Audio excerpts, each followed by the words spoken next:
Hello, and welcome to English Podcast with Missy. Here we learn English for real life. Clear, slow, and simple. Let's learn English together. Are you ready? Let's begin. Hi, everyone. It's Missy. Welcome back to another cozy episode. How are you today? Are you somewhere warm and comfy? Maybe sipping a little coffee or tea, or even something iced if it's hot where you are. Or maybe you're out for a little walk, earbuds in, just letting the day unfold. Wherever you are, I'm really glad you're here. It always means so much to me to share these simple little life chats with you. So, today's topic might sound super practical, but honestly, I think it's a lot more fun than it seems. We're talking about going shopping with a budget. Yep. That magical balance between treating yourself and being smart with your money.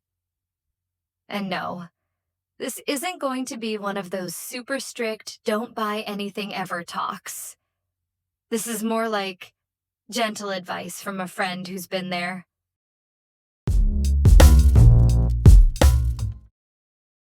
Let's be real for a second. Shopping can feel amazing, right? There's something really joyful about picking out something you like, imagining yourself using it, trying it on, or even just thinking, oh, this is cute. That little dopamine hit when you find a great deal or something that just feels right. Yeah, I love that too. But here's the other side of it. You ever look at your receipt and think, wait, how did I spend that much? Or you go in to buy toothpaste and come out with, well, everything but the toothpaste? That was me. So many times. Like, one moment I'm being responsible, and the next minute I'm at the checkout with candles, snacks, a face mask, and some super fuzzy socks I didn't even know I wanted, but suddenly needed. Sound familiar? That's why I started practicing something I now call my budget shopping ritual.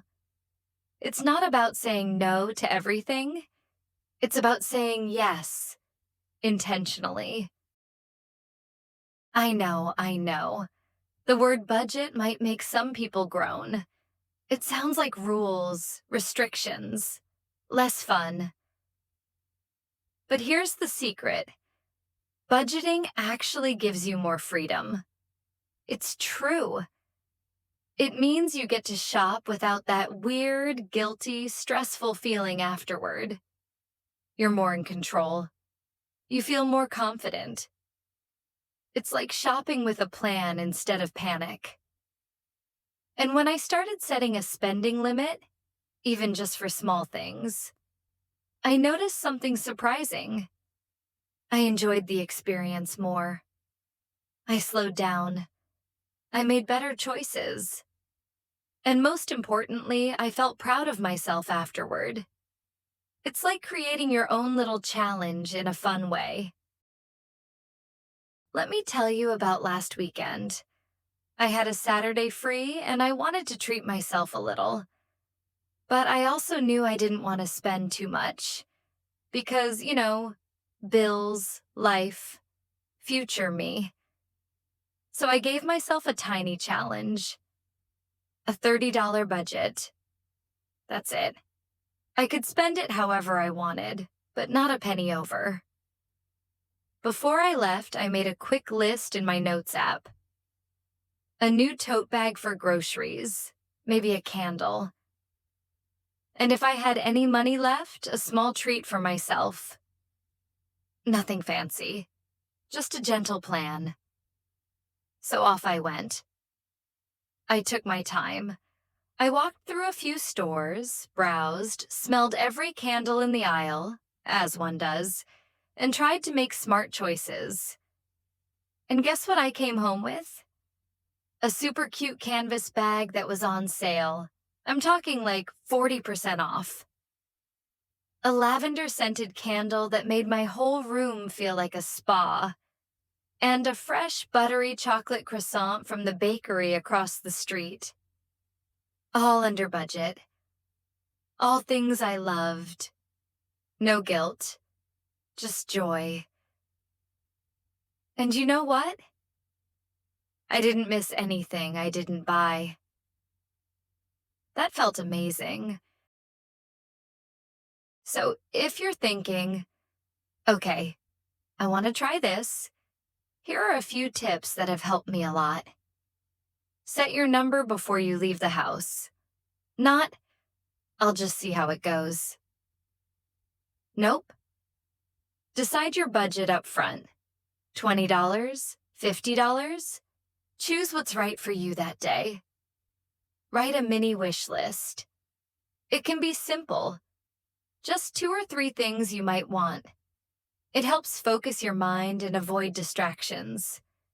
Use cash or a separate card. If you only bring $30 in cash or use a prepaid card, you physically can overspend. It's a great way to keep yourself honest. Don't shop when you're tired, sad, or stressed. Emotional shopping is a thing, and it usually leads to regret shopping. Instead, shop when your energy is good and your mood is steady. Celebrate small wins. Didn't overspend? Found a great deal? Walked away from something you didn't really need? Give yourself a little high five. You're doing great. This is something I really want to say clearly. Being on a budget doesn't mean you're cheap. It means you're smart. It means you care about how you spend your money. It means you're giving yourself the power to say yes to the things that matter, and no thank you to the things that don't. Sometimes I'll skip buying 3 small things so I can save up for one big thing I really want. And when I finally get it, oh my goodness, it feels 10 times more special. That's the beauty of intentional shopping. You value what you buy, and it feels good. So the next time you're heading out to shop, whether it's for groceries, clothes, a birthday gift, or just a little me time at the mall, try setting a gentle budget. Not as a restriction, but as a quiet promise to yourself. A promise to be mindful. A promise to take care of your money. And a promise to choose joy, not just stuff. Because you might find that spending less actually gives you more. More peace, more satisfaction, more pride in your choices. And maybe, just maybe, your tiny budget day will turn into one of your favorite shopping memories. Thanks so much for spending this time with me today. I always love having these little heart-to-heart chats with you. If you decide to try shopping with a budget this week, let me know how it goes. What did you buy? Did anything surprise you? And if you want the full story or transcript to follow along, check the download link in the description. Don't forget to subscribe, leave a rating, or share this episode with a friend who's always overspending at the candle aisle. We all know one, right? Until next time, take care of your heart, your wallet, and your joy. This is Missy, signing off with a cozy smile. See you soon.